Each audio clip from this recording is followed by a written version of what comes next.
This channel is for women who are doing fine, but feel quietly lost. I want to begin there because there is a kind of woman the world almost never notices in time. Not the woman who is visibly falling apart. Not the woman whose pain is dramatic enough to alarm everyone in the room. Not the woman whose life looks obviously broken from the outside. The woman I cannot stop thinking about is harder to see than that. She is the woman who still gets up early. The woman who still answers emails. The woman who still remembers birthdays, keeps promises, shows up to work, pays the bills, picks up the prescription, signs the form, returns the call, wipes down the counter, folds the laundry, and says, "I'm good," in a voice so convincing that even she almost believes it. Almost. Because something is happening underneath that polished surface, and it is happening so quietly that it can go unnamed for years. I know this woman because I have met her in kitchens after 10 p.m., standing under a dim light with one hand on the counter as the dishwasher hums like background static. I have met her in parked cars where she sits for 7 extra minutes before going inside, because home is not unbearable, only demanding. I have met her in department store mirrors, in office bathrooms, in grocery store checkout lines, in hotel rooms during work trips, in the glow of a laptop long after everyone else is asleep. I have met her in the silence that follows a finished task, when there is finally a moment to breathe and what rises is not peace, but a strange and private emptiness. That is the woman I want to talk to. Because she is not in ruins. She is in something far more invisible. She is living a life that works on paper. And yet somewhere deep inside it, something has gone missing. Not all at once. Not in one catastrophic moment. Not in the kind of way that gives other people a clean story to understand. It slips away in teaspoons. In years of being the dependable one. In marriages that become functional instead of tender. In jobs that pay the bills but drain the color out of the day. In becoming so practiced at managing life that I stop asking whether life still feels like mine. That is where this conversation begins. Not with money as math. Not with money as strategy.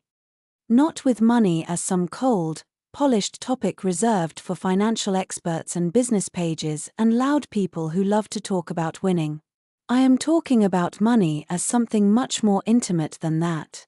Money as memory. Money as fear. Money as self-worth. Money as the private script I may have been following since childhood without ever realizing it. Because the truth that unsettles me most is this: I can look stable and still be deeply ruled by what I have never examined.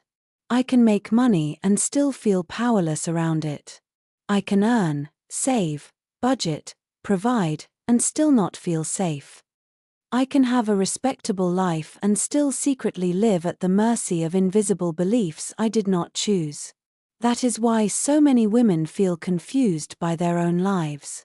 From the outside, nothing is obviously wrong. There is no emergency. No spectacular collapse. No headline-making failure. Just a quiet ache. A low hum of fatigue. A private sense that I have become highly skilled at carrying a life that no longer fully touches me. And the most unsettling part is how easy it is to normalize that. To call it adulthood.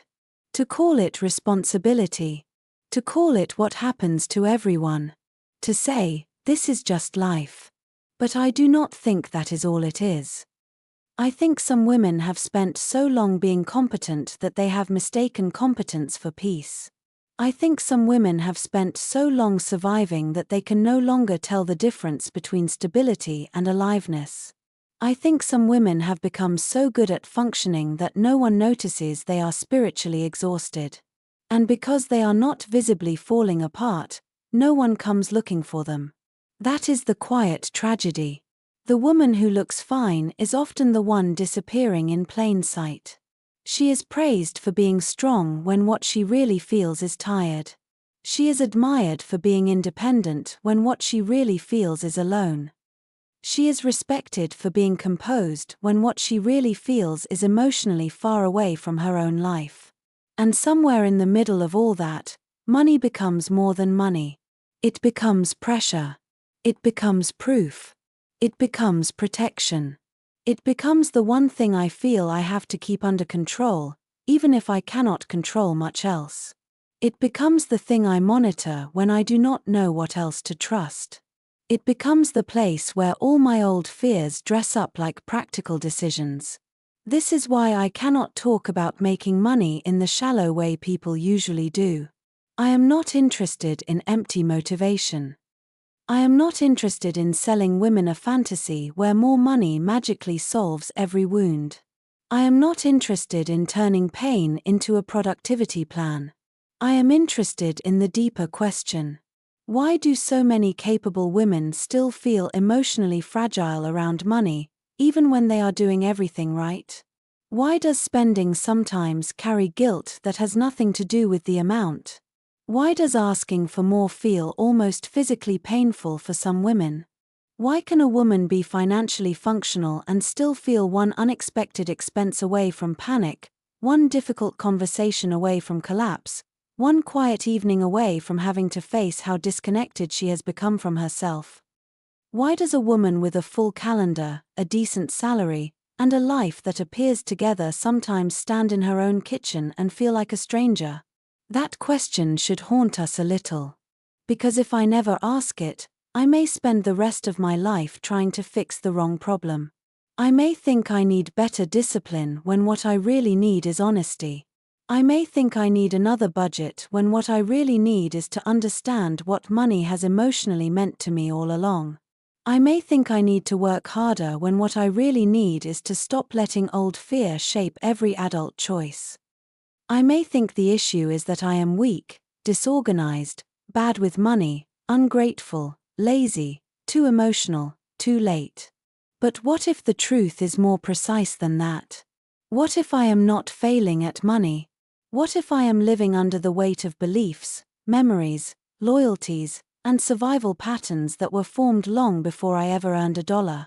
What if the real story has never been about numbers alone? If this kind of conversation speaks to something deep in you, subscribe to the channel and stay with me.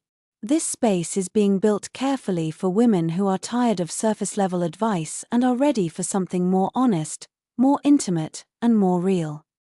Your support helps this channel keep making the kinds of videos that do not just fill time, but stay with you after the screen goes dark. Because I need to say this plainly, there is a version of a woman's life that looks successful from the outside and feels uninhabitable from the inside. And many women live inside that split for much longer than they admit. They are not miserable enough to leave. Not hopeful enough to begin again. Not desperate enough to be rescued. Not fulfilled enough to rest. Just suspended. Just moving. Just completing what the day requires. Making dinner. Making deadlines. Making peace. Making room. Making sure everyone else is okay. And still, somewhere underneath, quietly asking, when did I become someone who only knows how to manage life, but not really feel it? That is the hook I cannot let go of. Not because it is dramatic, but because it is true. Because there are women listening tonight with headphones on, after everyone else has gone to bed, who know exactly what I mean and have never heard it said out loud in a way that doesn't reduce them to a cliché. They are not broken. They are not lazy. They are not failing. But they are carrying something heavy, unnamed, and private. And if I am honest, that unnamed thing often reveals itself most clearly through money. Through what I fear. Through what I tolerate. Through what I believe I deserve.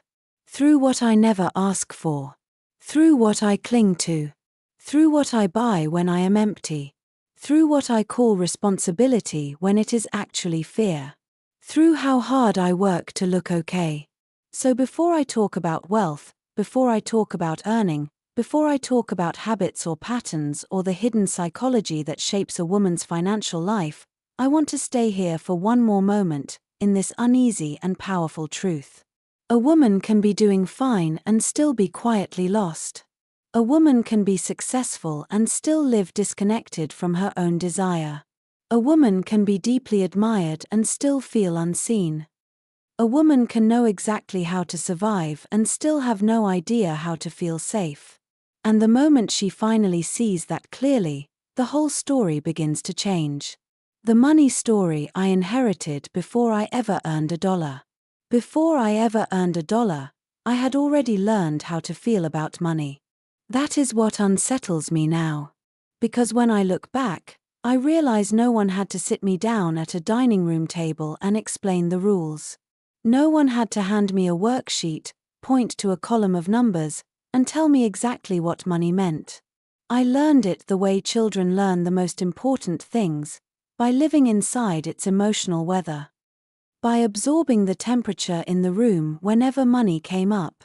By listening to what was said, but even more by noticing what was never said directly.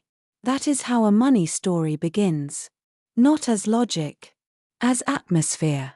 As tone. As silence. As the look on a woman's face when she opens a bill. As the pause before someone says, "We'll figure it out."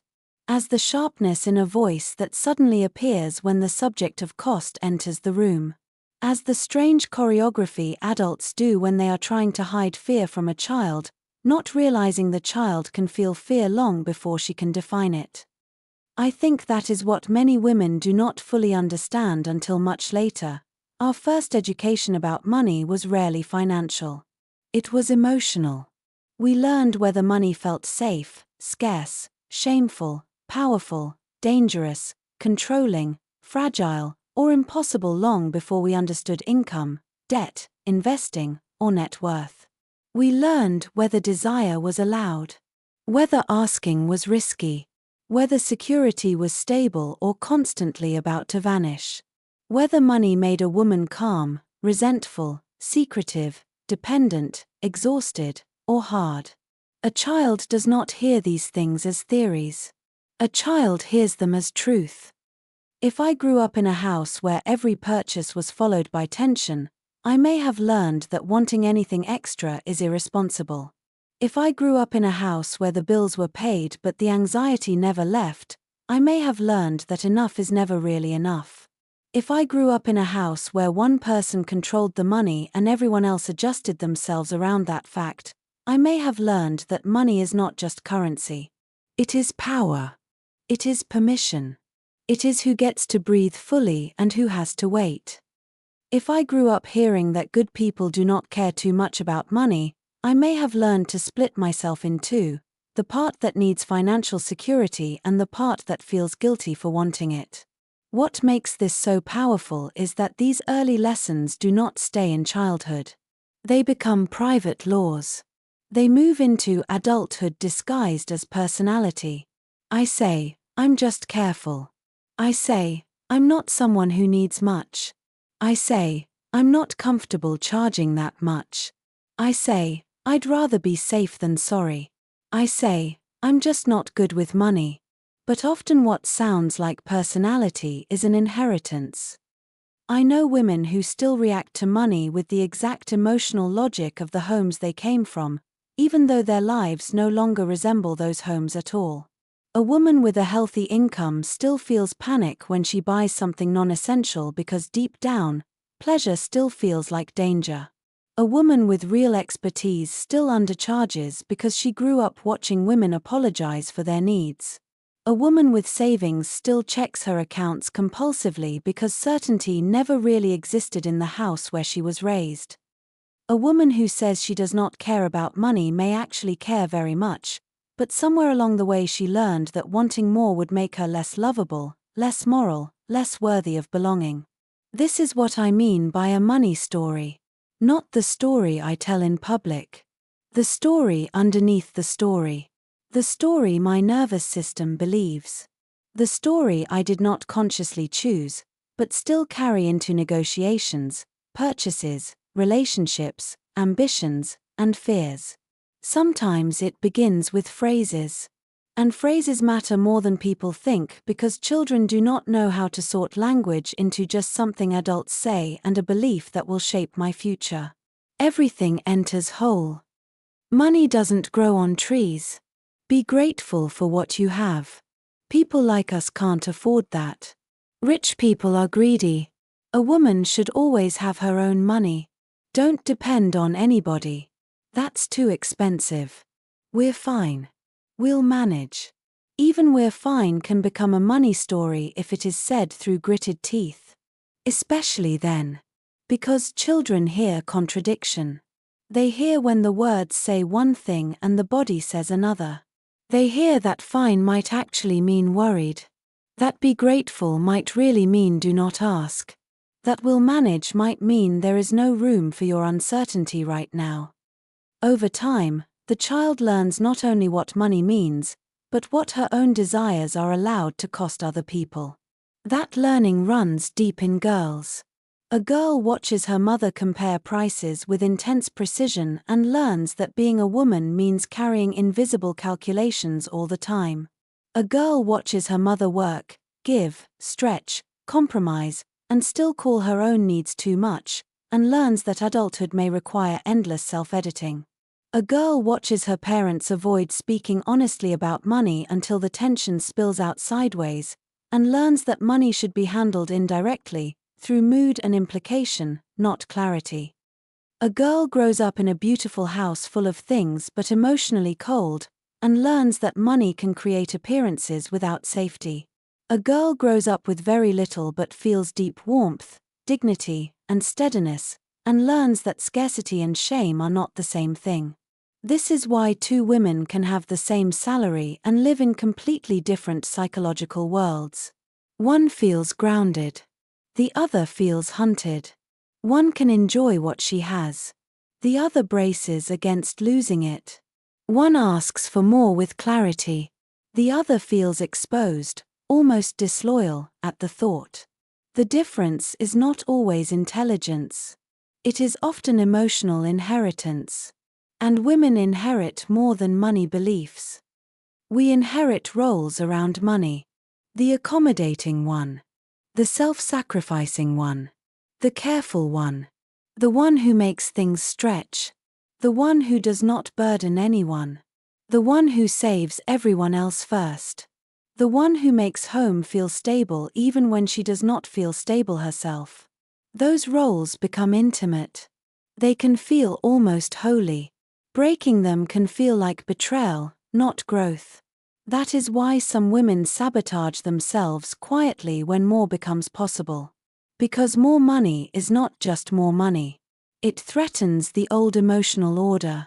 If I earn more than my mother ever could, what does that mean about the life she lived?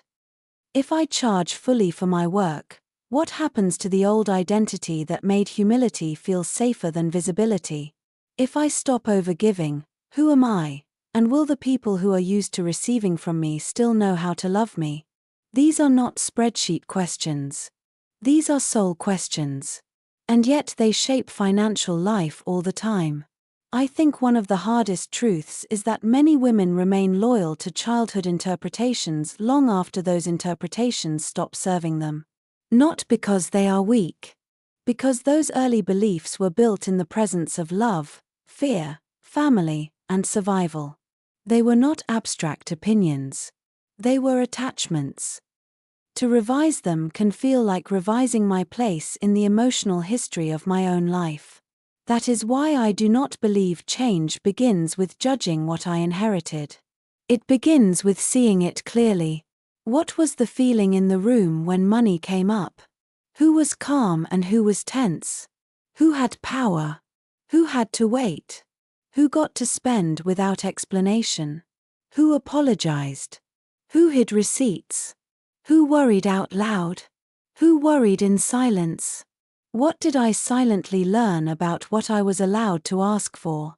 What did I learn about what kind of woman was considered respectable? What did I learn about who gets taken care of and who does the taking care? These questions matter because they bring buried architecture into view. Once I see the structure, I begin to understand why some choices feel emotionally loaded even when they look ordinary from the outside. Why asking for a raise might feel like defiance. Why spending on myself might feel morally charged. Why saving can feel like safety to one part of me and deprivation to another. Why earning more might not bring peace if the old story underneath still says peace can be revoked at any time. I do not think healing a money story means inventing a shiny new one overnight. It means becoming less obedient to what no longer fits. It means telling the truth about what was passed down and deciding, slowly, what I want to carry forward and what I no longer want running my life from the shadows. Some of what I inherited may still be wise. Prudence, resourcefulness, respect for effort, awareness of risk, a refusal to be naive. Those are not small things. But mixed among them may be fear disguised as virtue, guilt disguised as goodness, silence disguised as strength. And if I never separate them, I may spend my whole adult life obeying emotions that belong to another era. Before I ever earned $1, I inherited a script. Maybe not in words I could have written down then, but in sensations, in loyalties, in warnings, in examples, in the shape of my mother's fatigue, in the things adults called responsible, in the things they called selfish, in the things they endured without naming. That script may still be living in me now. In what I tolerate, in what I postpone, in what I call just being practical, in what I cannot seem to ask for without my throat tightening. And maybe that is where honesty begins. Not with the numbers. With the first room I ever learned money in. With the first feeling money gave me. With the first sentence I never said aloud, but started living as if it were true. The invisible ceiling, why I sometimes stop where I say I want more. There is a moment many women know, even if they have never had language for it. I say I want more. More money. More room. More ease. More choice. More recognition for the work I already know I do well. I say it sincerely. I believe myself when I say it. I look at my life and I can name, with perfect logic, why more would help. More money would reduce pressure. More money would widen the future. More money would let me breathe differently. More money would mean I do not have to keep making every decision from the edge of practicality. And yet when the opportunity comes close enough to touch, something inside me changes. I hesitate. I delay. I soften what I was going to ask for. I overthink the email. I lower the price before anyone objects. I tell myself I need a little more time, a little more confidence, a little more proof. I say yes to what is familiar instead of reaching for what I claimed I wanted. This is one of the strangest experiences in adult life, discovering that I can consciously desire something while unconsciously resisting it with equal force. That is the invisible ceiling. Not a ceiling made of circumstance alone, although circumstance matters. Not a ceiling made only of unfair systems, although those are real too. I am talking about a quieter ceiling, one that lives inside identity. The unseen upper limit of what feels emotionally safe for me to receive, sustain, and become. It is hard to speak about this honestly because from the outside, it can look like lack of ambition, or fear, or indecisiveness. Sometimes it is those things. But often it is more intimate than that. Often I stop where I say I want more because more would require a version of me I have not yet fully made peace with. I may know how to survive effort. I may know how to survive not enough. I may know how to survive being overlooked, underpaid, underestimated, stretched thin, relied upon, exhausted, and still functioning. But do I know how to survive expansion? Do I know how to survive visibility? Do I know how to survive being well paid without immediately looking for the catch? Do I know how to hold success without turning it into pressure, guilt, or self-suspicion? That is a different skill. There are women who can endure years of struggle with almost superhuman steadiness, yet become strangely destabilized the moment life begins to open. Not because they enjoy suffering. Because suffering is familiar. They have an identity for it. They know who they are inside it. The woman who gets by. The woman who is scrappy. The woman who makes things work. The woman who is not high maintenance. The woman who can be counted on to carry heavy things quietly. Those identities often sound admirable. Sometimes they are. But they can also become cages with beautiful names. Because once I have spent years understanding myself through struggle, more can feel disorienting. A higher level of income may not simply mean relief. It may mean entering emotional territory I have never learned to trust. It may mean becoming more visible than the people around me are used to. It may mean changing relationships. It may mean being seen differently by family, by a partner, by friends, by the older version of myself who built her whole dignity around needing less. That is why the ceiling is so difficult to spot. It does not announce itself dramatically. It shows up in behavior that can be explained away. I procrastinate on the proposal that could change things. I stay in the safe role longer than I need to. I keep taking clients, jobs, or responsibilities that prove I am useful, but not necessarily well compensated. I say I am overwhelmed when sometimes the deeper truth is that I am on the edge of becoming more visible and it scares me. I create tiny acts of retreat at the exact point where life is asking me to stretch. Sometimes the ceiling takes the form of self-protection.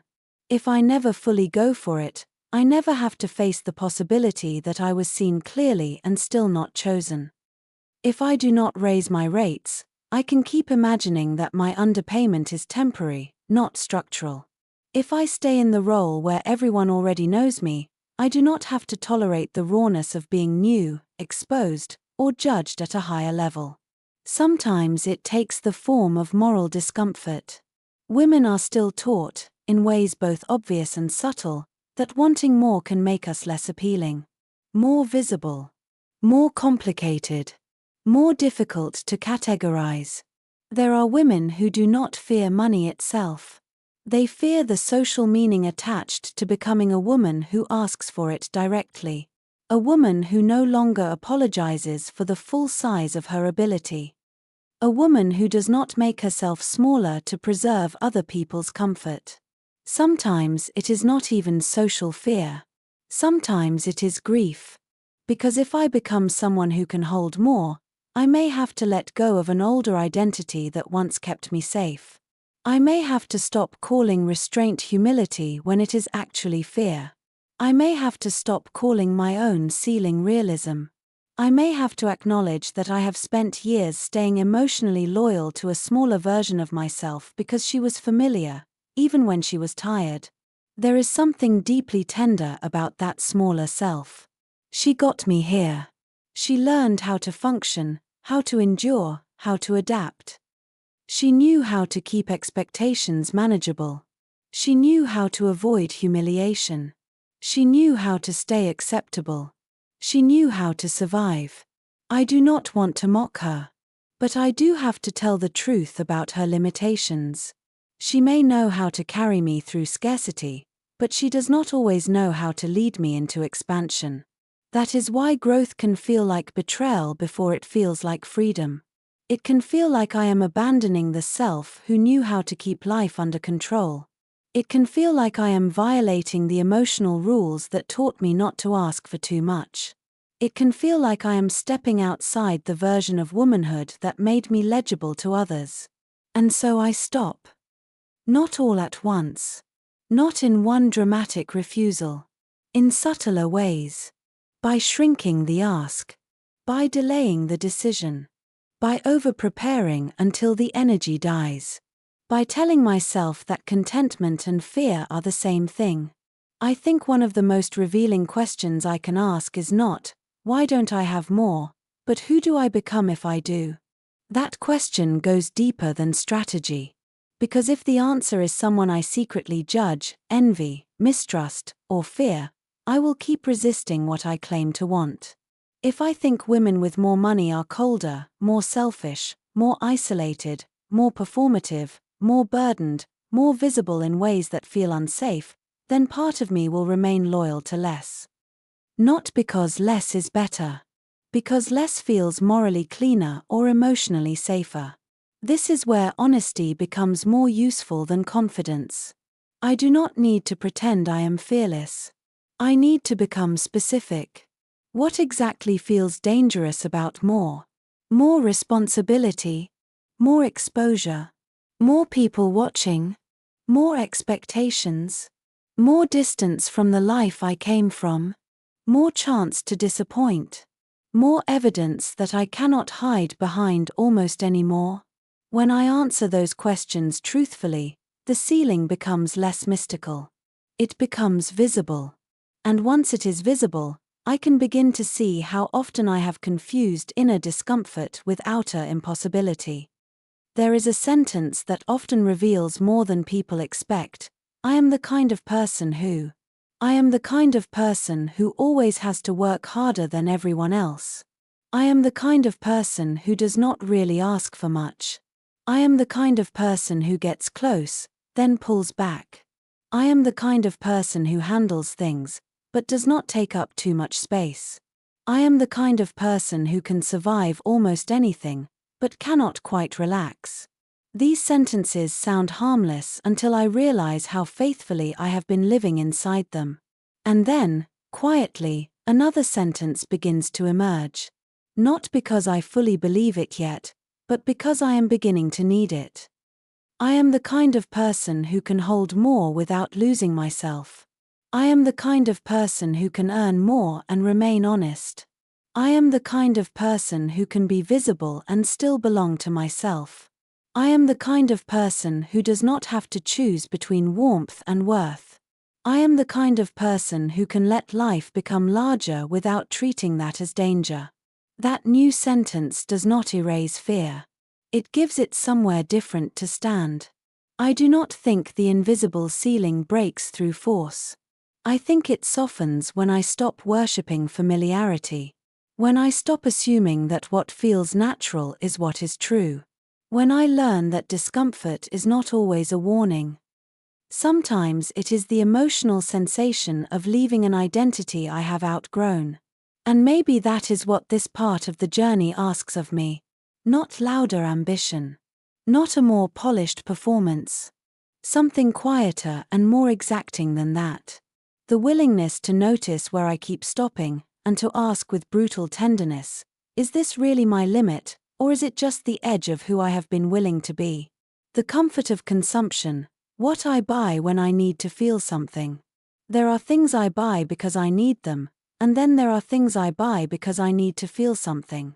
The difference between those two purchases is not always obvious in the moment. That is what makes this part of the story so easy to miss. I do not always stand there with a shopping cart, literal or digital, fully aware that I am not shopping for an object. Sometimes I think I am buying a sweater, a lamp, a skincare set, a weekend away, a better handbag, a new notebook, an expensive meal, a beautifully packaged version of relief. But if I slow down long enough to tell the truth, I can feel it. What I am really reaching for is not the thing itself. I am reaching for a shift in state. A change in mood. A small interruption to the flatness. A momentary return to myself. That is why consumption can feel so intimate. People like to talk about spending as if it is purely rational. A matter of discipline, self-control, budgeting, restraint. But that language often misses the real pulse beneath it. Much of what I spend has less to do with logic than with longing. I buy from fatigue. I buy from deprivation. I buy from the emotional aftertaste of being useful all day and unseen inside it. I buy because I have been containing too much, and the purchase offers a small illusion of release. I buy because something beautiful arriving at my door can feel, for one brief moment, like someone has remembered I exist. There is no point pretending otherwise. Women do not only spend to acquire. We spend to soothe. We spend to mark transitions we never had time to honor. We spend to compensate for tenderness we are not receiving elsewhere. We spend to recover a sense of self after days that reduced us to roles. Sometimes I buy because I am tired of being efficient. Sometimes because I want proof that my life contains more than errands, responsibility, and self-restraint. Sometimes because desire has been pushed so far down the priority list that the only place it knows how to emerge is through a transaction. That is what makes this chapter of money so difficult to talk about without judgment. Because on the surface, emotional spending can look shallow. It can look irresponsible. It can look like another woman with too many packages, another late-night order, another unnecessary indulgence. But beneath it is often something much more human and much sadder than that. Beneath it is hunger. Not always hunger for luxury. Hunger for relief. Hunger for softness. Hunger for reward. Hunger for beauty after too much utility. Hunger for a private sense that I am more than what I produce for other people. I think that is especially true for women whose lives are built around being responsive.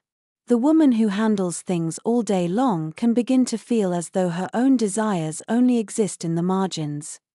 She becomes the one who remembers, arranges, supports, fixes, anticipates, adapts. By evening, she is not only tired. She is emotionally undernourished.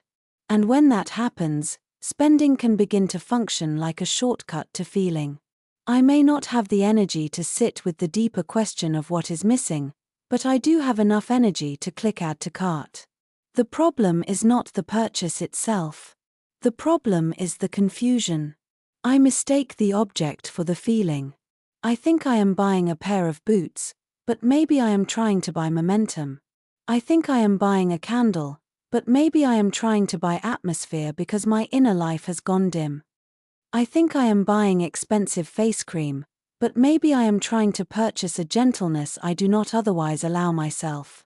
I think I am buying a perfectly designed dining table, but maybe I am buying a fantasy of a home that feels more emotionally coherent than the one I am actually living in. That is why some purchases feel oddly charged before they happen and oddly empty after they arrive. The object cannot hold the emotional weight I quietly placed inside it.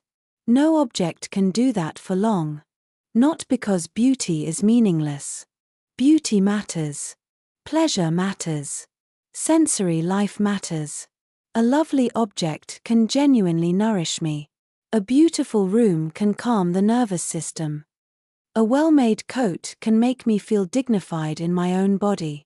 An excellent meal can return me to the present. I do not believe in reducing women to grim financial obedience. I do not believe every pleasure needs to be justified through productivity. But honesty still matters. Because there is a difference between beauty and anesthesia. There is a difference between being nourished and being numbed. There is a difference between spending that supports my life and spending that briefly distracts me from the fact that my life is asking for something deeper.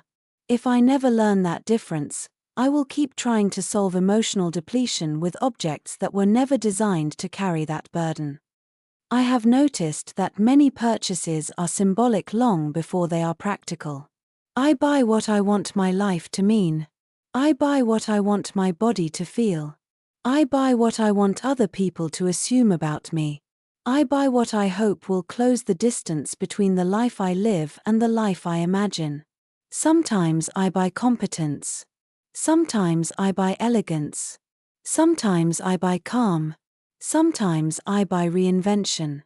Sometimes I buy proof that I am still allowed to want something for myself. That symbolic layer matters more than most people realize. Because if I do not understand the meaning I have attached to a purchase, I will keep arguing with myself about cost while ignoring the real issue entirely.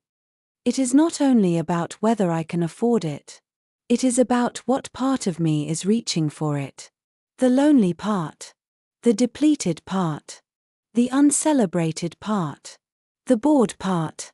The grieving part. The part that has become so efficient at living that she cannot remember what genuine pleasure feels like unless it comes in packaging. When I am very honest, some of my spending has not come from greed. It has come from emotional starvation. And starvation has a way of making almost anything look necessary. This is true in small ways and large ones. The little treat after a draining week. The expensive self-improvement purchase made from quiet panic. The upgraded item I tell myself I deserve because no one else is tending to me. The revenge spending that follows a season of overgiving. The curated purchases meant to restore a sense of control when life feels shapeless. The culture encourages this, of course. It tells women that spending is self-care, that luxury is healing, that a better version of the self is always one purchase away. It sells relief in elegant fonts and soft lighting. It wraps longing in tissue paper. It tells me that if I feel dull, tired, invisible, overwhelmed, aging, disconnected, what I may need is a product. Not rest. Not grief. Not an honest reckoning. A product. Some days I believe it because I want to believe relief should be that easy. But the package arrives, and I am still in the room with myself. That is the part no one glamorizes. The moment after the purchase, when the little surge fades, and I have to face the possibility that I was not trying to buy a thing at all. I was trying to buy a different emotional reality. A gentler life. A more vivid self. A break from the deadening rhythm of being endlessly responsible. This is where the deeper distinction begins to matter, appearance versus capacity. There are things I buy to look a certain way, and there are things I buy to live a certain way. The first category is not inherently bad. Appearance has its place. We all move through a social world. But when appearance spending becomes the substitute for capacity, it drains more than money. It drains attention, integrity, and often self-trust. I keep performing a life instead of supporting one. Capacity spending is different. It buys back energy, time, skill, stability, space. It makes actual life better, not just more polished from the outside. It helps me work better, rest better, think better, feel better. It supports the infrastructure of a life I can inhabit with more honesty.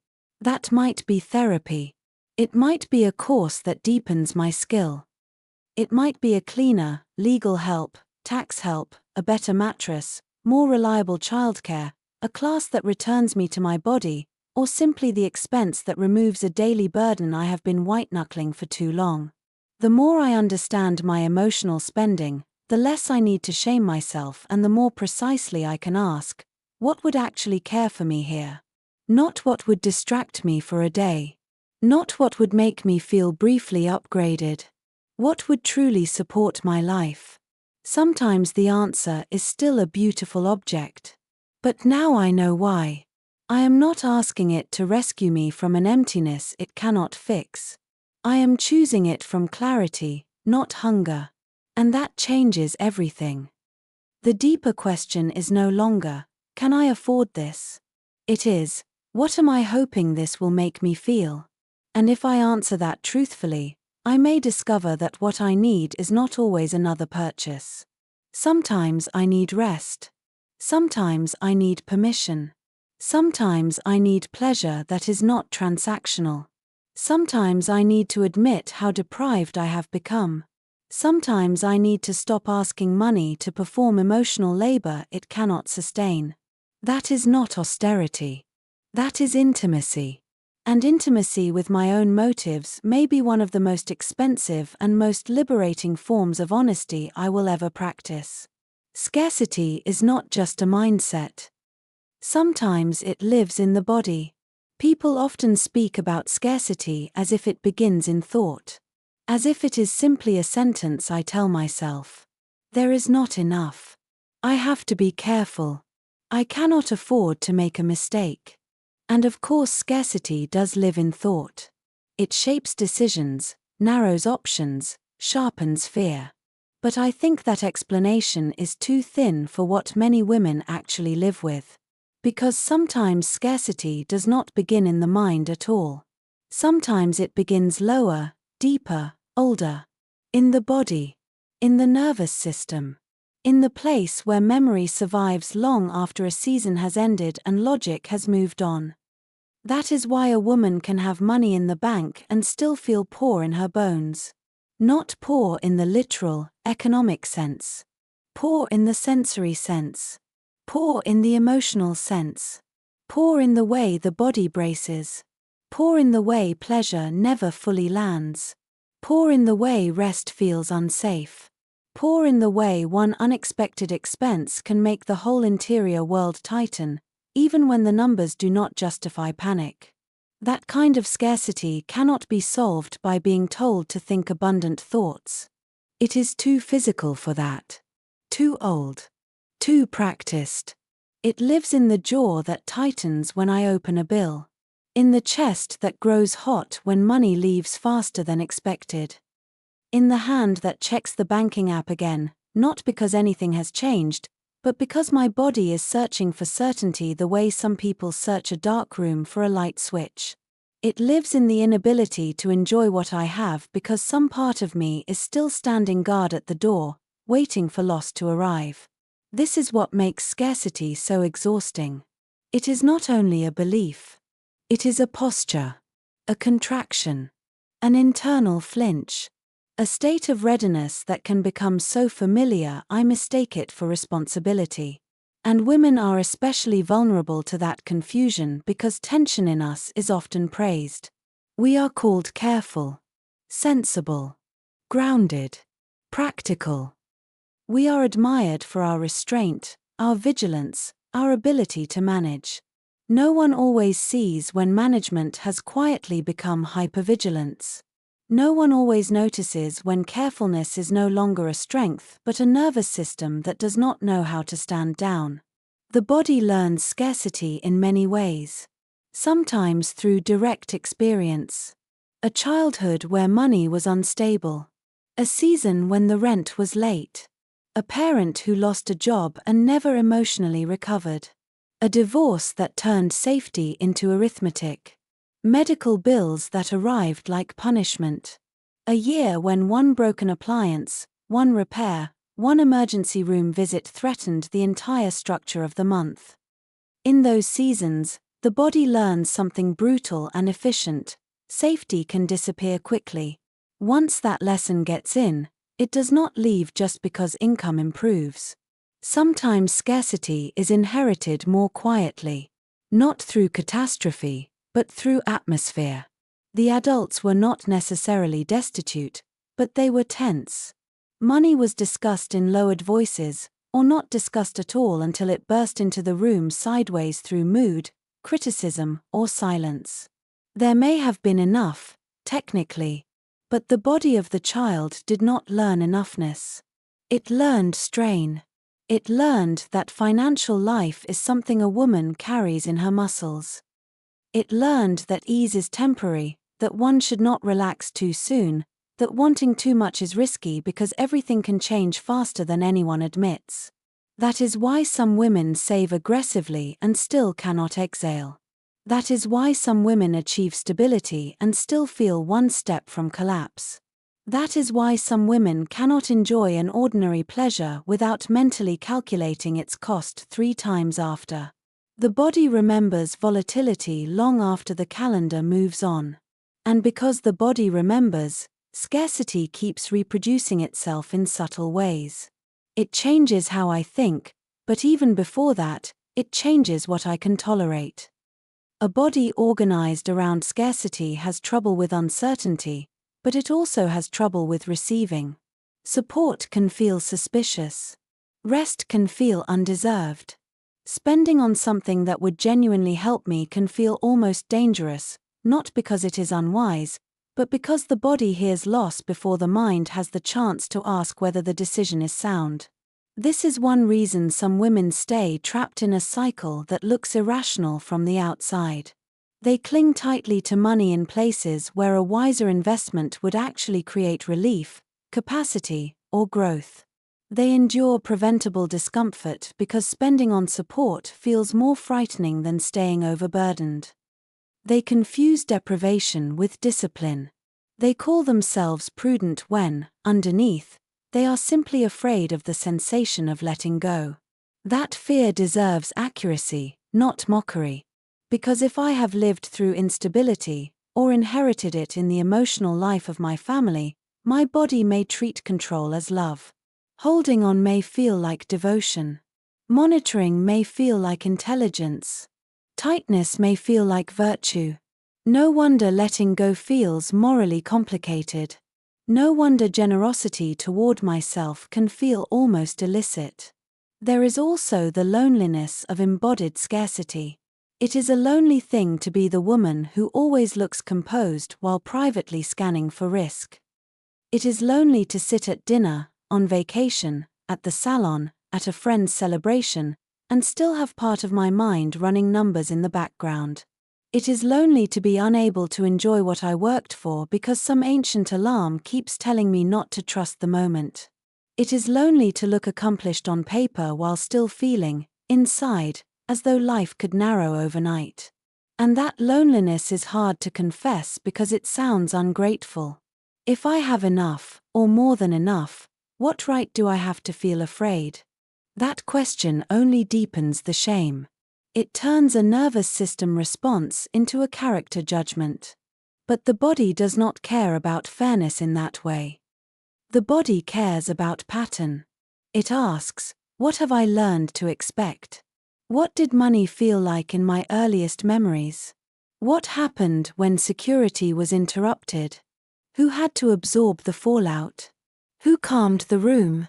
Who went without? Those experiences become not just thoughts, but anticipations. The body begins to prepare for loss before loss arrives.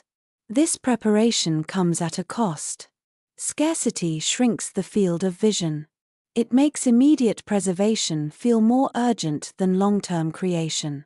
It can keep me over-focused on what might go wrong and under-available for what could grow. It narrows imagination. It steals spaciousness from thought. A woman in scarcity may still function brilliantly in emergencies, but she often struggles to live expansively. She becomes excellent at preventing disaster and less practiced at building a life that feels generous, textured, and internally safe. That is why healing scarcity is not only about earning more. More money can help, sometimes profoundly. But if the body has not learned safety, more money may simply increase the amount I have while leaving untouched the internal climate in which I hold it. I can be better resourced and still deeply braced. I can be secure on paper and still behave like the floor is unstable. I can keep proving that I am safe without ever feeling safe. So the work becomes more subtle. I have to begin noticing what my body does around money, not just what my thoughts say. Do I hold my breath when I spend? Do I become rigid when plans change? Do I feel a rush of virtue when I deprive myself, even when deprivation is unnecessary? Do I seek safety through over-checking, over-controlling, over-denying? Do I feel physically agitated when I invest in support, pleasure, rest, or help? These questions tell the truth more quickly than abstract ideals about abundance. I think part of maturity is learning the difference between caution and constriction. Caution is grounded. It can think. It can assess. It can choose without panic. Constriction is different. Constriction rushes. Constriction obeys fear first and explains later.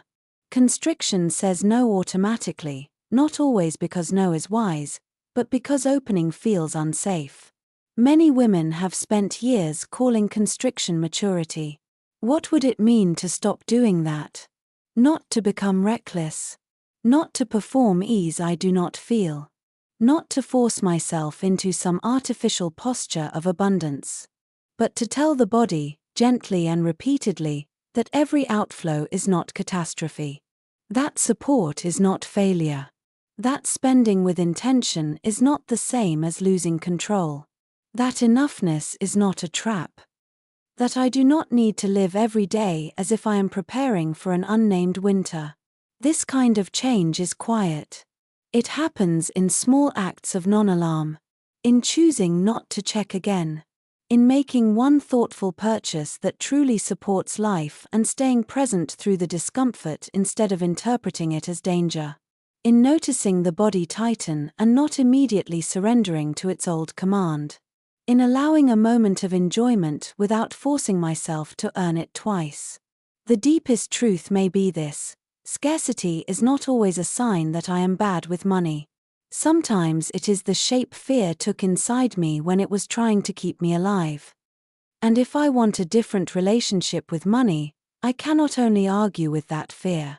I have to understand how faithfully it has been working, and how tired it must be. Because there comes a point when survival is no longer the highest form of wisdom. There comes a point when the body deserves to learn a new language. Not the language of fantasy. The language of enough. The language of steadiness. The language of money that can move through my life without turning every muscle into a warning. Why I stay too long, loss aversion, loyalty, and the cost of not leaving. There are decisions I do not make because I am not ready, and then there are decisions I do not make because some part of me believes that leaving is more dangerous than suffering. That distinction matters more than I once understood. Because for a long time, I told myself I stayed out of wisdom, out of patience, out of maturity, out of responsibility. I stayed in jobs after they had gone cold. I stayed in dynamics after mutuality had quietly drained away. I stayed in arrangements that paid me too little, asked too much, and slowly taught me to call depletion normal. And I did not always stay because I loved what I was preserving. Often I stayed because ending something felt like stepping off a ledge without knowing what would catch me. This is one of the deepest psychological traps around money and around life. I fear loss more than I trust possibility. Not in theory. In the body. In the private logic of my choices. I will remain in a situation that is costing me every day because the pain is familiar and the leaving is not. I will tolerate what is slowly diminishing me because the thought of giving up what I already have feels sharper than the thought of reaching for what I might build. And because the cost of staying arrives gradually, it is easy to underestimate. It does not always explode. It erodes. That erosion can look almost respectable from the outside. I keep the job. I maintain the relationship. I hold the investment. I continue the arrangement. I stay loyal. I stay reasonable. I stay calm. I stay. And the world often rewards that kind of staying, or at least understands it more easily than departure. Endurance is legible. Sacrifice is legible. Quiet suffering is legible. A woman who keeps carrying what hurts her is often called strong. A woman who leaves what hurts her is often asked to explain herself. That is part of the problem. Because women are not only fighting the fear of loss. We are often fighting the moral story attached to leaving. A good woman does not give up too early. A good woman is loyal. A good woman keeps the peace. A good woman does not throw away something stable. A good woman can make things work. A good woman can absorb disappointment without making it everyone else's burden. These ideas get into the bones. So when something is no longer right, I may not experience that as a simple practical decision. I may experience it as a test of my character. If I leave, am I selfish? Ungrateful? Weak? Impulsive? Am I wasting what I built? Am I admitting failure? Am I betraying the version of myself who worked so hard to make this structure hold? This is why loss aversion is rarely only about the thing itself. It is not just about the salary, the title, the marriage, the client, the investment, the house, the reputation. It is also about the story I have woven around endurance. The identity I have built around staying. the emotional meaning I have given to not quitting. And that identity can become very expensive. There is a kind of loss no spreadsheet captures well. The loss of vitality. The loss of self-trust. The loss of inner sharpness that happens when I keep overriding what I know. The loss of creative energy that comes from spending years in a place where I am no longer growing. The loss of aliveness that follows too much compromise with realities I do not want to face directly. These losses are easy to minimize because they do not always arrive as dramatic pain. Sometimes they arrive as dullness. A quiet numbing. A sense that my life is technically intact but spiritually thinning out. I still function. I still produce. I still do what needs to be done. But I feel less present in my own days. Less available to joy. Less willing to imagine something better because imagining better would require admitting that what is here is not enough. I think this happens to many women in midlife. Not because they are weak, but because they have become skilled at adaptation. Adaptation is one of our most praised traits. We adapt to the job that asks for more than it gives. We adapt to the marriage that no longer contains intimacy but still contains logistics. We adapt to the role of being the one who can handle it. We adapt to underpayment by becoming efficient. We adapt to disappointment by lowering our temperature. We adapt until adaptation begins to look like identity. Then one day I realize I have stayed so long that I no longer know whether I am being loyal or simply afraid. That is a devastating question. Because fear is rarely honest at first. Fear dresses itself in intelligent language. It says this is not the right time. It says I should be practical. It says stability matters. It says maybe I am expecting too much. It says better the devil I know. It says I can endure a little longer. It says at least this is certain. And certainty, even painful certainty, has a seduction of its own. There is relief in knowing exactly how I will be diminished tomorrow. Uncertainty asks more of me. It asks for imagination. It asks for grief. It asks me to leave a known disappointment for an unknown one. It asks me to let go before I know what comes next. That is why so many women remain one chapter too long in nearly everything. One chapter too long in jobs that have already become too small. One chapter too long in partnerships where they are more useful than cherished. One chapter too long in business models that no longer fit the life they want. One chapter too long in friendships sustained only by history. One chapter too long in identities built around being needed but never fully met. We pay for that extra chapter. Sometimes with money. Sometimes with health. Sometimes with years. Sometimes with a slow fading of the self. I think one of the hardest truths is that staying often feels cheaper in the short term and becomes more expensive in the long term. Leaving has an obvious cost. There may be income lost, routine disrupted, relationships strained, comfort shaken, certainty broken. Those costs are visible, immediate, countable. The cost of staying is quieter. It accumulates invisibly until one day I look up and realize I have paid with something I cannot easily recover. Time. Energy. Courage. Possibility. The ability to recognize my own desire without apologizing for it. That is why I return again and again to a different kind of accounting. Not just what would I lose if I left, but what am I losing because I remain? What is this costing me to keep? What has this already taken? What am I protecting, really? What part of me believes that if I leave, I will be less good, less safe, less respectable? What if the structure I am defending is no longer protecting me at all? Sometimes the most painful part is realizing I am not staying because the thing is still alive. I am staying because I cannot bear to admit that it changed and I did not want to know. I am staying because I spent so much effort building it that leaving feels like erasing my own labor.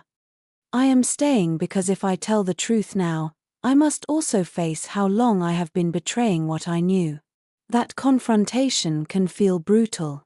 But it can also be clarifying. Because once I stop romanticizing my endurance, I begin to see that not every loss is a failure. Some losses are the price of honesty. Some endings are not evidence that I ruined something. They are evidence that I am no longer willing to preserve an arrangement that requires my quiet disappearance. Some departures are not reckless. They are overdue. I do not mean that every discomfort requires leaving. Life is more nuanced than that. Commitment matters. Patience matters. Repair matters. Long-term thinking matters. But there is a difference between commitment and captivity, between patience and postponement, between repair and self-erasure. A woman can spend years calling something repair when, in truth, she is simply learning to tolerate less. That tolerance becomes dangerous when it is praised. Because then I start to think my suffering is proof of virtue. I start to believe that the longer I endure, the nobler I am. I start to confuse self-abandonment with maturity. And then I lose the ability to ask the most important question: if this continues exactly as it is, what kind of life will it make? That question cuts through fantasy. It asks me to stop waiting for a vague future change and face the actual pattern. Not the promise. Not the hope. Not the occasional good day that keeps me invested. The pattern. If the pattern costs me too much, then staying is not neutral. It is a choice with consequences. And sometimes the most radical thing I can do is admit that the consequences are no longer acceptable. That may mean losing money in the short term. Losing certainty. Losing approval. Losing a familiar identity. Losing the illusion that I can hold everything together by sheer endurance.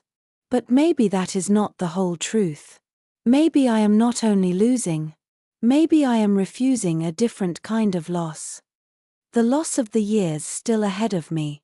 The loss of my own voice. The loss of my ability to trust what I feel.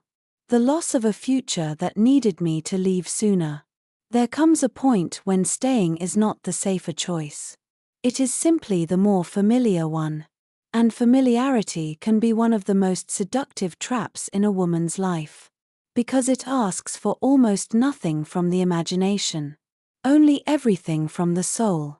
Time, energy, and the hidden labor that keeps women financially stuck. There is a kind of exhaustion that does not show up on a resume, a tax return, or a performance review, and yet it shapes a woman's financial life as surely as any salary ever could. It is the exhaustion of being the one who remembers. The one who notices. The one who keeps the whole invisible machinery of ordinary life moving.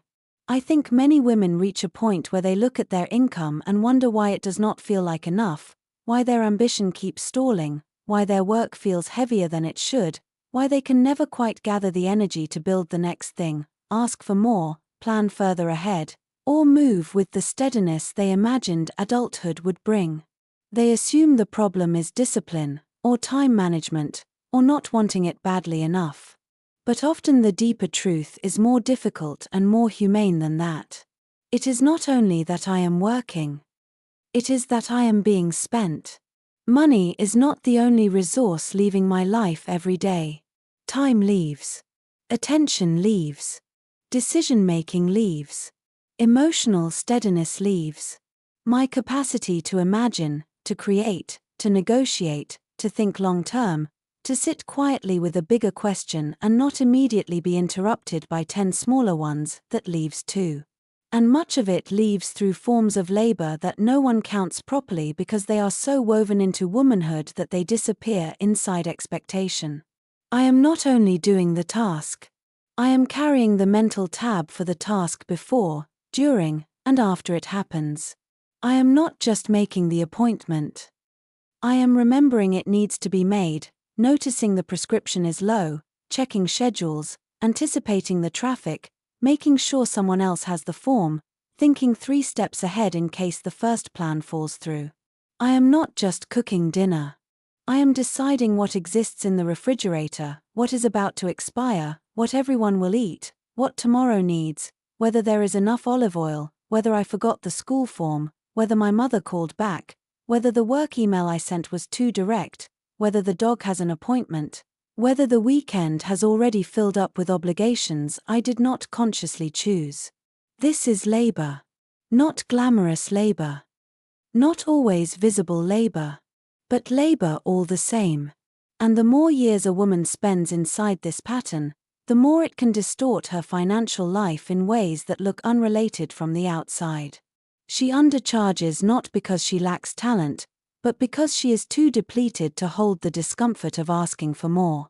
She stays in reactive work because strategic thinking requires a kind of inner spaciousness she has not had in years.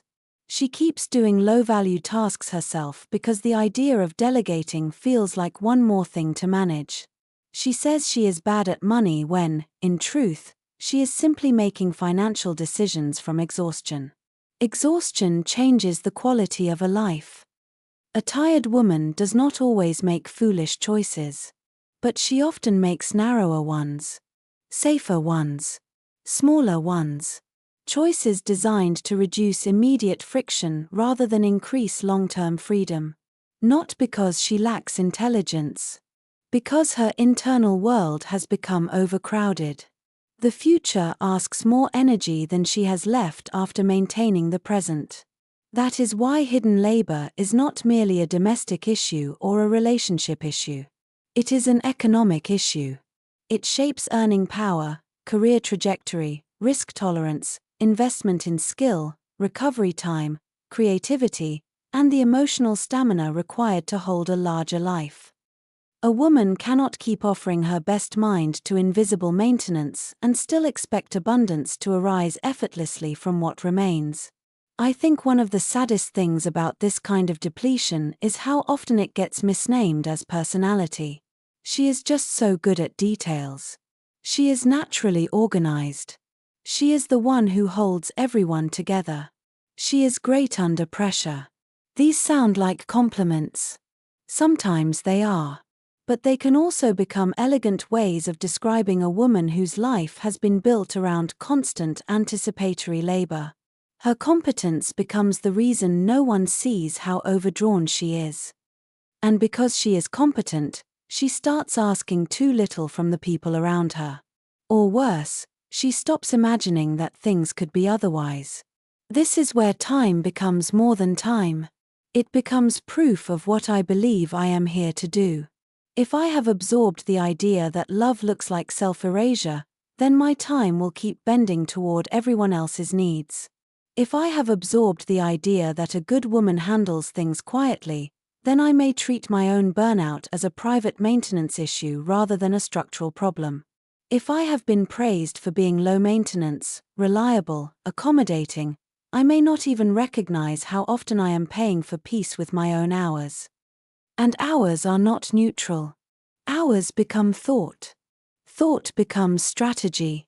Strategy becomes money. Or never does. This is why women can work all day and still feel financially stuck. Productivity is not the same as leverage. Business is not the same as movement. I can spend 12 hours being useful and still not touch the work that actually changes my future. I can answer, fix, file, clean, plan, soothe, organize, prepare, and still end the day no closer to the life I say I want. Because so much of my labor has been consumed by maintenance. Maintenance is necessary. Life requires it. Homes require it. Bodies require it. Relationships require it. But when a woman becomes the unquestioned location where all maintenance accumulates, her life narrows around what must be sustained rather than what might be built. That narrowing is expensive. Not only financially, psychically. A woman who never has enough uninterrupted time often loses contact with her own interior life. She stops hearing what she wants beneath what is required. She becomes a manager of needs rather than a participant in her own becoming. She may still appear capable, admired, even balanced, while privately feeling like every day has already been spent before she fully enters it. I think this is part of why so many women feel guilty when they seek help. Help does not merely cost money. It challenges identity. If I hire support, delegate a task, ask someone else to carry what I have always carried, then I must face something larger than logistics. I must face how attached I have become to being the one who manages. Sometimes that attachment is pride. Sometimes it is mistrust.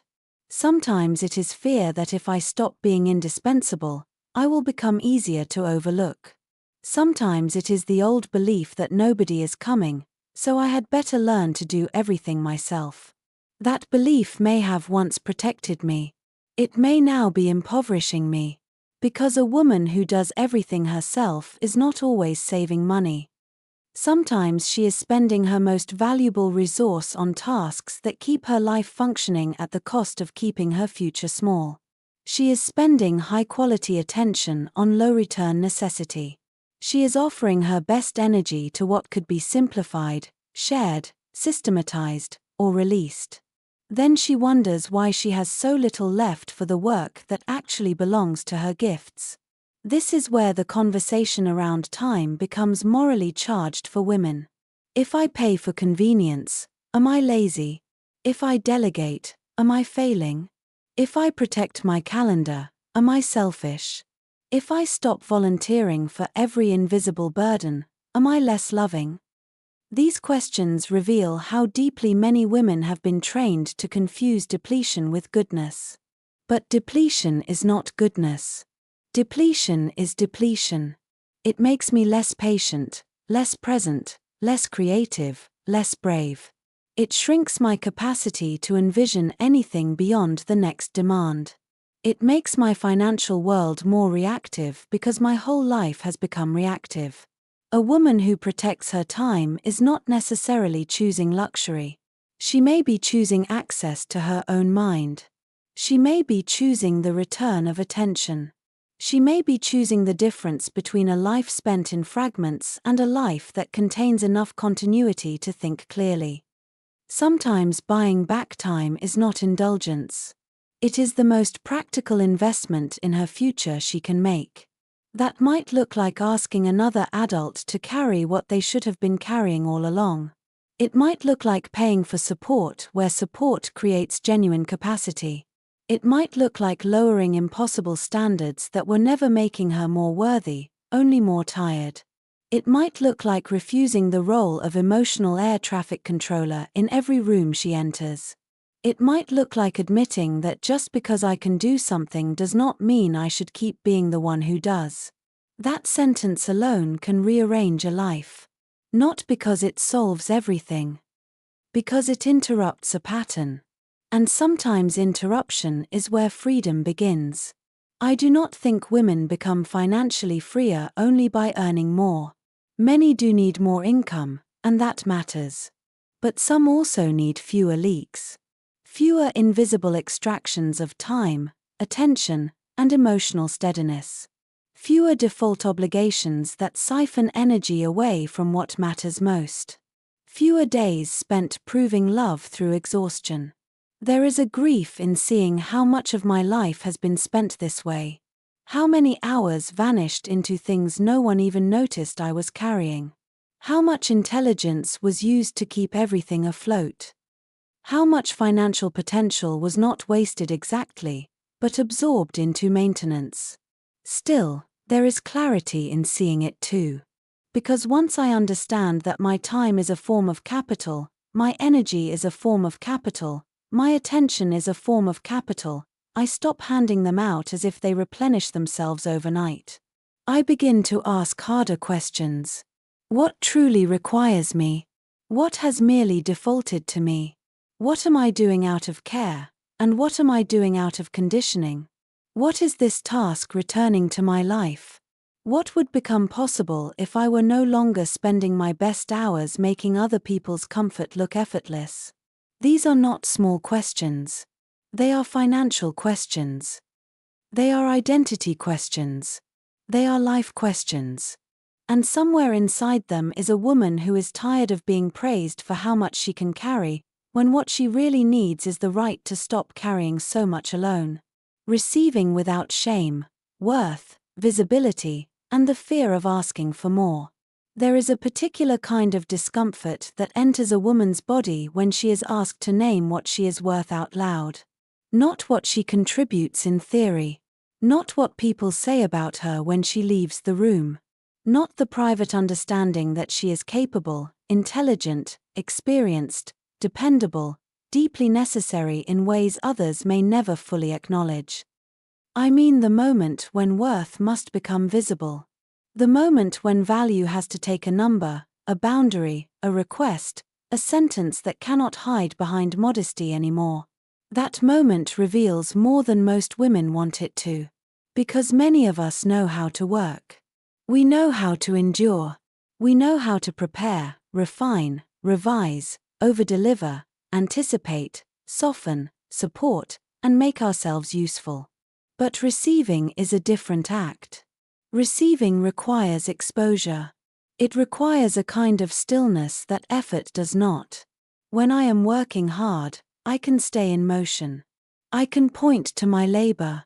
I can prove I have earned my place. But when I receive, I can no longer hide inside effort alone. I have to let the exchange become clear. And clarity can feel frightening. I think that is why so many women who are strong, competent, and accomplished still become strangely uncertain at the exact moment they must ask for more. The uncertainty does not always come from ignorance. Often it comes from visibility. It is one thing to know privately that my work has weight. It is another thing to let that weight land in a room where someone else now has to respond to it.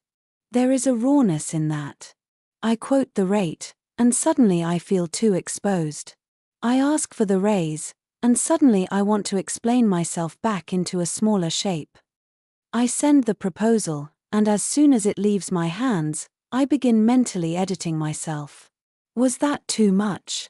Did I sound difficult? Should I have made it easier for them? Should I have thanked them more?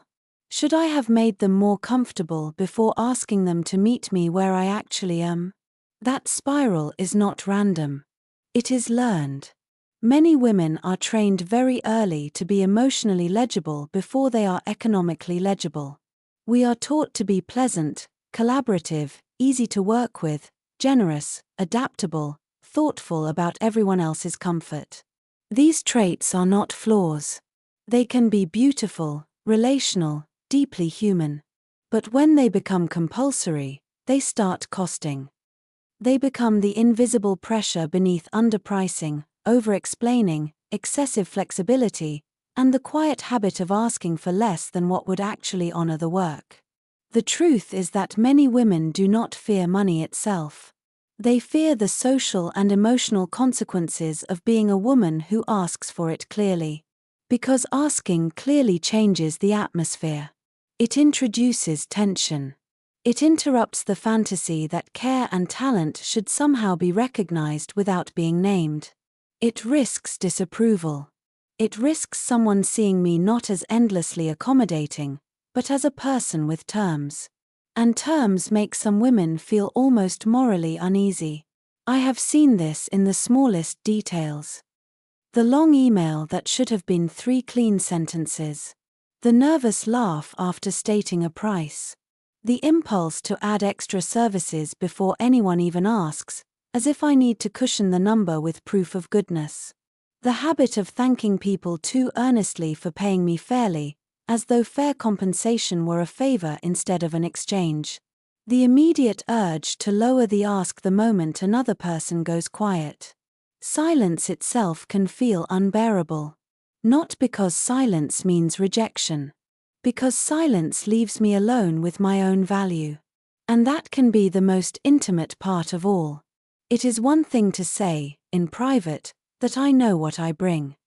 It is another thing to say a number and stop talking.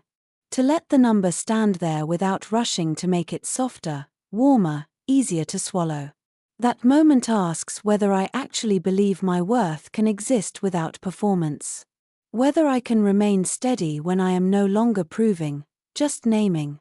For many women, that is the real threshold. Not hard work. Not ambition. Worth without apology. The deeper wound underneath this often has nothing to do with finances alone. It has to do with receiving itself. Some women know how to give so fluently that receiving feels almost unnatural. Giving feels active, generous, respectable. Receiving can feel passive, vulnerable, morally suspicious. It can stir guilt. It can make me feel as though I owe something extra the moment something good comes toward me. So even when I am paid well, I may not know how to hold that moment cleanly. I may immediately start overgiving in return. I may add more labor than was agreed upon. I may become overly available. I may make myself emotionally cheaper just to balance out the discomfort of being materially compensated. This is one of the quiet tragedies of women's financial lives. It is not only that we are often underpaid by systems. It is that many of us have internalized the idea that being fully paid must somehow be softened by extra emotional labor. We do not just want to be valued. We want to be valued without losing approval. And too often, approval is purchased with self-reduction. That pattern does not only live in work. It enters relationships. A woman may struggle to let a partner support her without feeling indebted in some deeper way. She may find it easier to give than to receive care. Easier to anticipate needs than to name her own. Easier to be admired for resilience than to be honestly met in her desire. Financial shame and emotional shame often braid together there. If I receive too much, do I become selfish? If I ask too clearly, do I become difficult? If I stop minimizing what I need, who will I become in the eyes of others? These questions can sound dramatic, but they live quietly under everyday choices. Why did I lower the rate before they answered? Why did I accept the first offer when I knew it was thin? Why did I keep saying that's okay when it wasn't? Why did I spend half the negotiation trying to sound undemanding instead of fully present? Why do I feel a private rush of shame when someone pays me well? Often the answer is not that I do not know my value. It is that I do not yet know how to stay connected to it in the presence of another person's reaction. That is a different kind of maturity. It is easy to talk about confidence as though it is loud. But some of the deepest confidence is quiet. It is the ability to let a moment be clear. To resist the urge to over-explain. To survive being misunderstood. To ask without flooding the room with apology. To tolerate the fact that not everyone will like a woman who has stopped shrinking her worth into a shape that keeps other people comfortable. And perhaps that is where this work becomes more spiritual than strategic. Because at some point, I have to decide what I am willing to trade for approval. Am I willing to trade money for being seen as easy? Am I willing to trade dignity for being considered warm? Am I willing to trade self-respect for the relief of not feeling someone else's discomfort? Am I willing to keep pricing my life according to how little friction I create for other people? These are not business questions alone. They are identity questions. They ask me what kind of woman I still believe I must be in order to remain lovable. Many women are not under-earning because they lack ability. They are under-earning because the moment value becomes visible, an older training takes over. Be nice. Be reasonable. Do not ask for too much. Do not make this awkward. Do not sound full of yourself. Be grateful there is an opportunity at all. Take what is offered. Keep the energy pleasant. But pleasantness has a price when it becomes a reflexive surrender. I do not think the answer is hardness. I do not think women need to become cold in order to receive. I think the deeper work is integration. To remain warm without becoming porous. To remain relational without becoming economically vague. To remain thoughtful without abandoning clarity. To let my value have edges without believing edges make me unkind. That is what receiving without shame begins to look like. Not grand performance. Not perfect confidence. Just a different posture. I say the number because it is true. I ask because the ask is real. I pause because I do not need to rescue the moment. I let the room hold its own reaction. I stop translating every flicker of discomfort into evidence that I have done something wrong. That kind of steadiness is not glamorous. But it changes a life. Because once I stop disappearing at the point of compensation, other things begin to shift too. My time feels more real to me. My labor becomes more coherent. My relationships with work, money, and self-respect start speaking the same language. I no longer need to choose between being human and being fully valued. And maybe that is the deeper correction many women are longing for. Not only to make more, but to stop flinching when life finally tries to meet them at their true size. What wealth actually gives me: safety, space, choice, and a more honest life. For a long time, I thought wealth was mostly about quantity. A higher number. A larger account. More income, more savings, more investing, more margin, more proof that I had finally outrun the fear that had followed me for years. And on one level, that is true. Numbers matter. Bills are real. Rent is real. Aging is real. Health is real. Dependence is real. The cost of living inside a body, inside a home, inside a country that charges for safety in 1,000 subtle ways is real.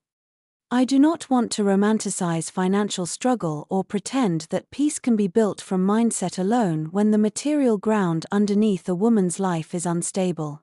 There is nothing spiritually enlightened about having too little. There is nothing noble about chronic pressure. There is nothing profound about having to make every decision from the edge of fear. But the longer I live, the more I understand that what I actually want from wealth is not excess. It is relief. It is room. It is the end of certain humiliations.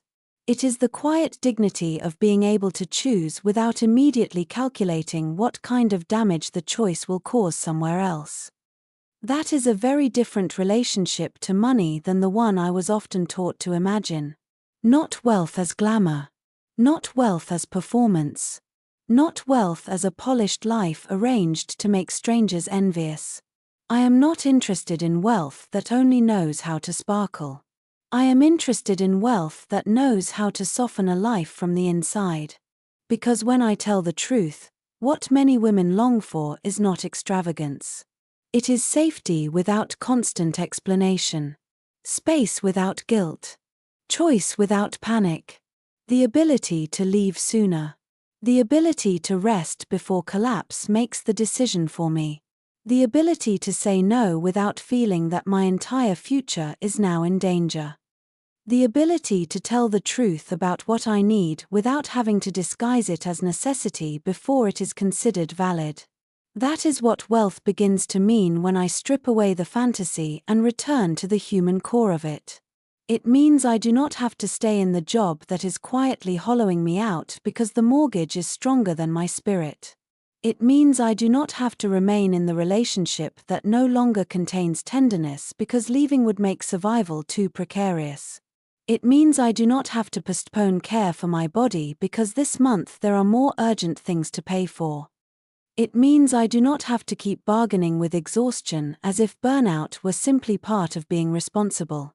That is why I no longer dismiss money with easy phrases. Money isn't everything has always sounded incomplete to me, especially when spoken from a position where basic security is already in place. Of course, money is not everything. It cannot heal grief. It cannot repair a loveless marriage by itself. It cannot erase loneliness, trauma, regret, or the deep ache of becoming estranged from myself. But it can remove some of the conditions that make a more honest life almost impossible to live. That matters. Because women do not only suffer from lack. We suffer from the compromises lack forces us to make over and over until the compromises start to feel like character. We call ourselves practical when we are cornered. We call ourselves resilient when we are under-supported. We call ourselves humble when we are shrinking. We call ourselves grateful when we are enduring what we would leave if we could. Wealth interrupts some of those lies. Not all of them. But enough to change the shape of a life. I think one of the most powerful things wealth gives me is time in which fear is not making the first decision. Time to pause. Time to consider. Time to choose based on what is right, not only what is urgent. That kind of time changes the nervous system. It changes the posture of a day. It changes how I enter conversations, how I negotiate, how I respond to disappointment, how long I can hold still before saying yes to something that is not really mine to carry. A woman with no margin lives differently from a woman with margin, even if both are equally intelligent and capable. The woman with no margin is often forced into immediacy. She has to solve what is burning now. The woman with margin can think. She can refuse. She can recover. She can say, "Let me look at this carefully." She can make room for discernment instead of only reaction. That is not a small difference. It is the difference between surviving a life and inhabiting one. And I think that is what so many women are actually asking for when they say they want more money. Not because they are greedy. Not because they want to float above consequence. But because they are tired of living with too little room between themselves and the next demand. They are tired of making life choices from pressure. Tired of being one emergency away from fear taking over the room. Tired of knowing that one broken appliance, one medical bill, one period of underemployment, one legal expense, one family crisis could collapse the fragile arrangement they have been managing so carefully. Wealth does not make life controllable. But it can make it more merciful. It can mean being able to help an aging parent without resentment poisoning the act. It can mean being able to support a child without sabotaging my own future. It can mean taking unpaid time to heal instead of forcing my body to keep performing. It can mean better legal advice, better care, better sleep, better food, better help, better exits. It can mean no longer needing every decision to justify itself through struggle before I am allowed to choose it. I have also come to believe that wealth offers something even quieter than safety. It offers privacy. Not secrecy. Privacy. The kind that lets me hold parts of my life without every choice becoming a crisis discussion. The kind that lets me make decisions with fewer witnesses and fewer negotiations. The kind that protects dignity. There is a profound emotional difference between choosing carefully and choosing under duress. Wealth can restore that difference. It can return deliberateness to places where desperation used to live. And with that privacy often comes honesty. Because when I am no longer under quite so much pressure, I can hear myself more clearly. Pressure is loud. Fear is loud. Need is loud. They crowd out subtler truths. They make every inner voice sound the same. But when there is more room, something else becomes audible. What I actually want. What I am no longer willing to tolerate. What kind of day feels like mine? What kind of work still has life in it? What kind of relationship is reciprocal and what kind is sustained by my overfunctioning? What kind of future I would build if I stopped arranging everything around avoiding the worst possible outcome. That is one of the great hidden gifts of wealth. It gives me back access to my own interior life. Not because money creates a soul. Because it reduces the noise that can drown the soul out. I think this is especially important for women who have spent years organizing their lives around care. Care for children. Care for parents. Care for partners. Care for work. Care for the social and emotional needs of everyone around them. A woman can become so accustomed to being useful that she forgets usefulness is not the same as aliveness. Wealth, at its healthiest, does not pull her away from care. It changes the terms of it. It lets care become less martyrdom and more choice. Less depletion and more intention. Less obligation built on fear and more generosity built on steadiness.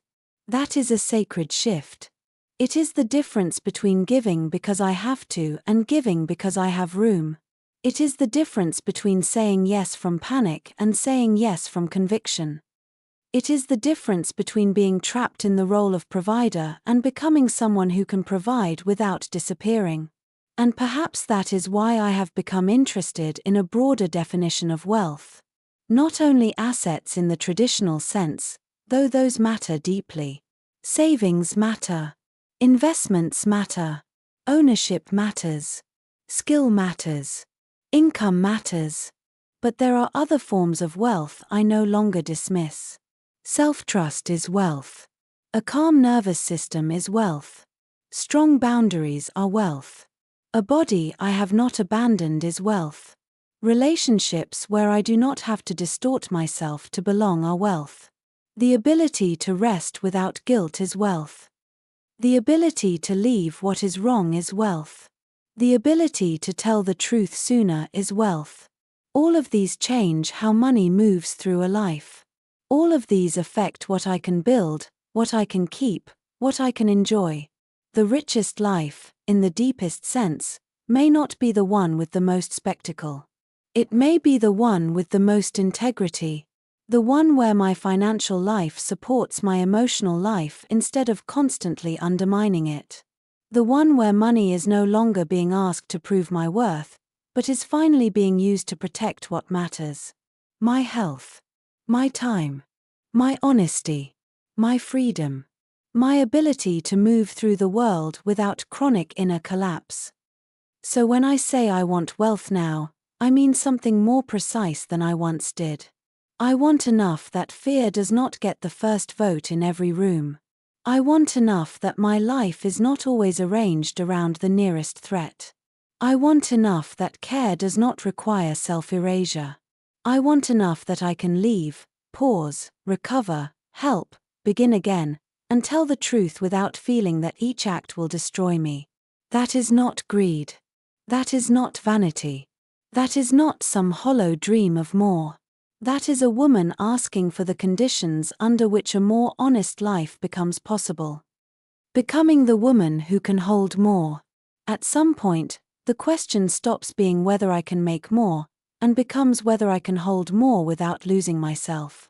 That is a different question entirely.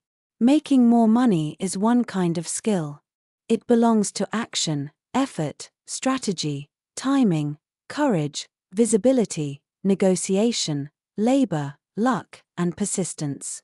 But holding more asks something quieter and, in many ways, more difficult. It asks what happens inside me when life actually expands. It asks whether I know how to receive without panic, rest without guilt, choose without second-guessing every desire, and stay connected to myself when the old identity built around struggle no longer fits as neatly as it once did. I think this is where many women arrive after years of doing everything they were supposed to do. They have worked, endured, managed, adapted, been sensible, careful, generous, responsible, efficient, dependable. They have learned how to survive. Some have learned how to earn. Some have even learned how to save, build, recover, begin again. And still, there comes a moment when they realize that survival and capacity are not the same thing. I can survive more money and still not know how to live inside it. I can survive success and still feel hunted by it. I can survive being seen and still spend days wanting to disappear after. I can survive earning well and still not know how to enjoy what I have built without waiting for something to go wrong. That is why becoming the woman who can hold more is not about becoming harder, louder, colder, or endlessly self-optimizing. It is not about turning into some polished creature who never doubts, never flinches, never feels conflicted, never grieves, never gets tired, never looks back. I do not trust that fantasy anymore. It asks women to perform strength instead of building it honestly. What I trust now is something less glamorous and more real. A woman who can hold more is a woman whose inner life has grown sturdy enough to meet what her outer life is asking of her. She can let money come in without immediately tightening around it. She can let support arrive without translating it into weakness. She can let a good season be good without demanding proof that it will last forever. She can lose something and not turn the loss into an argument against her entire future. She can choose pleasure without needing to punish herself for it later. She can allow herself to want more without treating desire as a moral problem. That kind of holding is not performance. It is emotional range. It is nervous system capacity. It is self-trust. It is the slow ability to remain present when life gets larger instead of shrinking reflexively back into what is familiar. And what is familiar for many women is not always what is healthy. What is familiar may be overfunctioning, hyper-independence, tightness, modesty that has become self-erasure, exhaustion that has become identity, self-denial mistaken for wisdom, being needed mistaken for being loved, endurance mistaken for character, scarcity mistaken for seriousness. These patterns become so intimate that releasing them can feel less like growth and more like disorientation. That is why I think this final stage is often misunderstood. People imagine that once a woman understands her patterns, she simply changes. But understanding is only the threshold. The deeper work is tolerating who I become when the old pattern is no longer running the room. Who am I if I am not the one who always takes less? Who am I if I stop proving love through how much I carry? Who am I if I ask clearly, receive cleanly, and no longer apologize for needing support? Who am I if I let my work have full weight? Who am I if I no longer call fear practicality? Who am I if I stop arranging my life around what I can endure and start arranging it around what allows me to live? These are not cosmetic questions. They disturb the architecture of the self. Because many women have built their dignity around adaptation. Around being the one who manages with grace, who asks for little, who remains composed, who can absorb disappointment and still function beautifully. There is real strength in that. But there is also sorrow. Because a woman can become so good at containment that she no longer knows how to expand without shame. To hold more, I have to become less loyal to the version of me who believed smallness was the safest way to stay loved. That sentence may be one of the hardest in the entire journey. Because smallness often protected me. It made me easier to understand, easier to place, easier to approve of. It kept conflict low. It kept expectations manageable. It kept disappointment survivable. It let me move through life without drawing too much attention to the full scale of what I wanted, what I knew, what I deserved, what I could become. But smallness has a cost. It costs aliveness. It costs intimacy with my own desire. It costs truth. It costs the future I might have built if I had not kept negotiating against myself before anyone else even had the chance. So becoming the woman who can hold more means grieving, too. Grieving the years I called shrinking maturity. Grieving the times I abandoned myself so expertly that no one noticed, not even me at first. Grieving the bargains I made with work, love, money, and exhaustion because they felt safer than uncertainty. Grieving the older self who kept me alive but could not lead me any further. There is tenderness in that grief. I do not want to punish the woman I was for surviving the only way she knew how.